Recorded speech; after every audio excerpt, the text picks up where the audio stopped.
Hello, welcome back to the channel.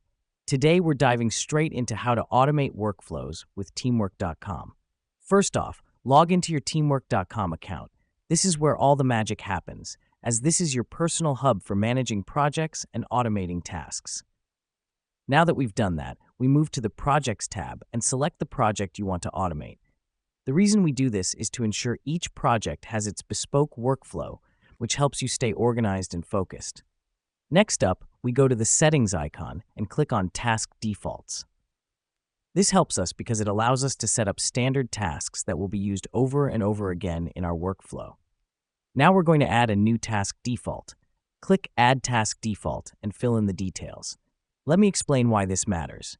By setting this up, you're essentially creating a template task that can be triggered automatically based on the parameters you set. After creating your task default, it's time to automate. Navigate to Workflows and click on Add Workflow. Here's what's happening behind the scenes.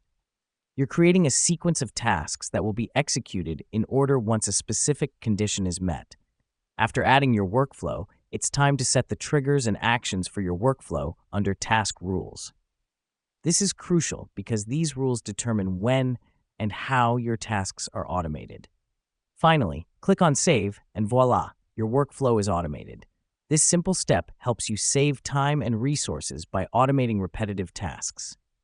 To wrap up, automating workflows with TEAMWORK.com is all about setting up task defaults, creating workflows, and setting rules. And remember, the key to all this is understanding your tasks and knowing when they should be triggered. That's all for today's tutorial. Thanks for being with us, and as always, keep working smart, not hard. Cheers.